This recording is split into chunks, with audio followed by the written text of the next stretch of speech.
YouTube. If you're just joining us for the holiday party baking series and how to feed a crowd by making all the food at home, this is going to be one of those episodes. But if you clicked on the title, you're probably also here because this is a cookie that is surprisingly delicious, and it has 3 ingredients in the dough, and there is no salt and no sugar in the cookie.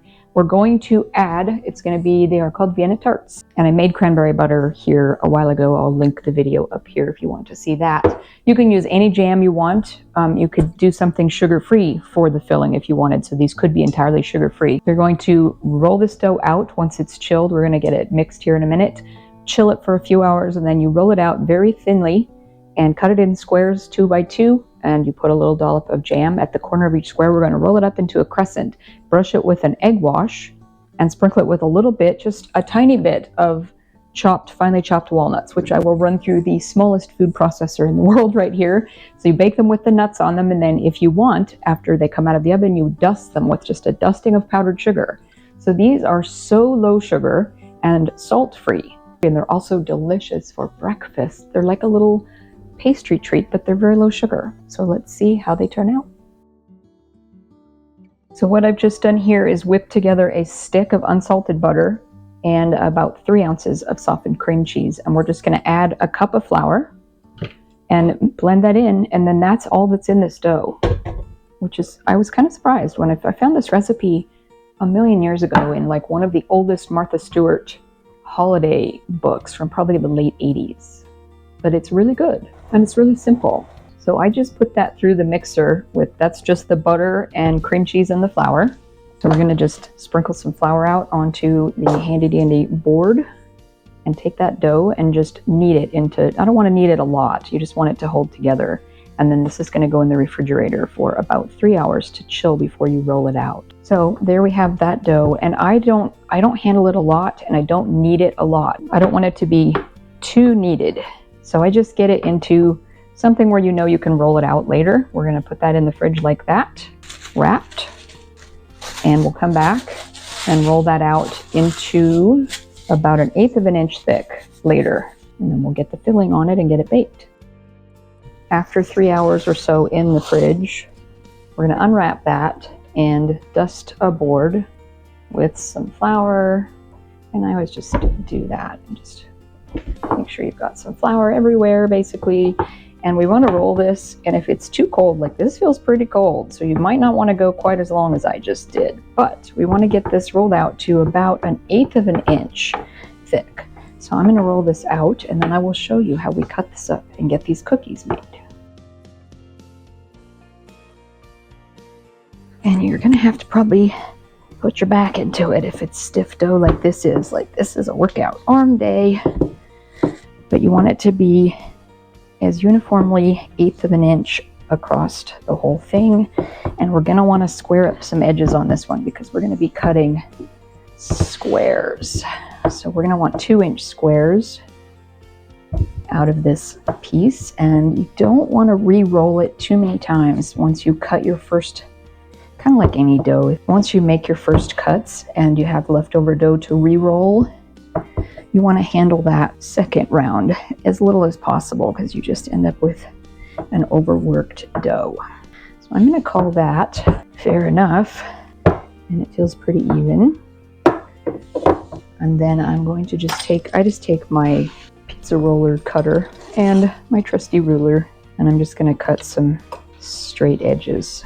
And you can set that aside to re-roll. Start with a straight edge there and just trim off anything that isn't going to fit into a square edge on the finished dough. And so there's a square edge here, and we're going to want 2-inch squares. So we're going to go about there, there, and there. And I'll do the same thing and just mark your lines so you have some kind of a guide. This is only about 6 inches wide that we're going to be working with. So like that. And then we're just going to cut straight along those little guide marks. Like that. Kind of double check because once you get folding these into little squares, you don't want to be too far off with your shape. But again, it's not super big geometry lesson here. They don't have to be perfect. Just try to get them close to 2 inch. like that. And so we do have a nice amount of leftover dough. And then here, you want to do the same thing. We want every 2-inch.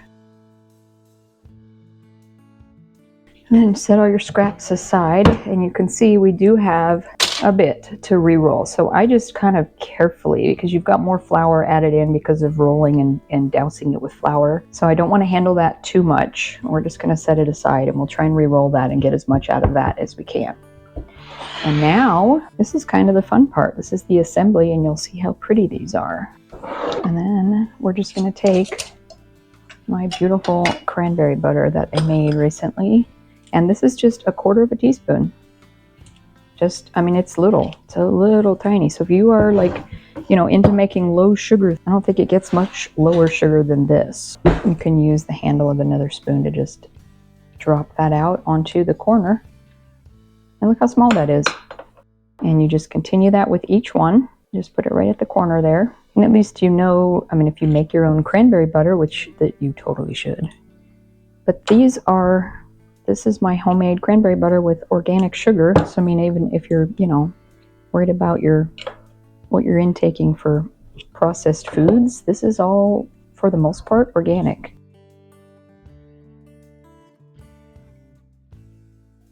So now I turn these, look how pretty those look with that red. And these are going to be really pretty at Christmas.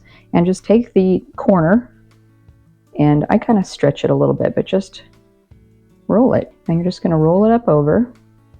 And this is where your little egg yolk and water wash or egg yolk and milk wash will come in. And I just do a little touch right on the other corner, and then just continue to roll it. And you get a little roll. And I just give it a little, smooth that edge down so you have like a little bonded end. And then I give them just a little turn. So they look like a little bit of a crescent shape. And then continue with the rest of them. Put your little dab of egg wash on there and roll it up from the jam side. Like that. And the jam, as these cook, the jam will kind of show on both of these little ends, so it'll be pretty. And you're going to actually brush these with more egg wash and sprinkle them with nuts, and then dust them with powdered sugar when they come out of the oven. So they're really pretty. And they're just really surprisingly good for such a low sugar treat. So definitely try these if you have a family member or someone who's trying to do low sugar, or if you're on a low sugar diet. These are really satisfyingly sweet and a little bit crunchy with the nuts. So I'm going to finish rolling these up, and then we'll get them brushed with an egg wash and show you how they're going to look when they're finished. So we're going to just, you can kind of put them in an angle if they need to fit all of them on the tray. And they're not going to puff up because there's no egg or any kind of leavening in this dough. And we're going to bake these at 400. But first, we're going to brush each one with a little bit more of that egg wash. And then we're going to just sprinkle them with just a dusting of finely chopped walnuts. So we give each one a brush and a sprinkle. And we've got these ready to go in the oven. So these are going in a 400-degree oven for 12 to 15 minutes, just until they're golden. So after just 12 minutes, they will look like this. Nice and golden. And the nuts are all toasty, and you can see where the jam has kind of come out at both sides. And so we're going to let these cool on this rack, and I've got a few more baking in the oven, and we're going to dust them with powdered sugar. So once they're all out of the oven and cooled on a rack, I actually transfer them to a rack over a tray, and then we get out just a little bit of powdered sugar and a sieve. And this is what I mean, they don't have a lot of sugar. And I just take one of these and put some powdered sugar through it, and we just lightly dust a little dust of powdered sugar on each one. And there you have a beautiful low sugar treat to serve at a party or for breakfast for your family. These are so good. Definitely give them a try or serve them at your next party. Thanks for watching. We'll see you in the next video.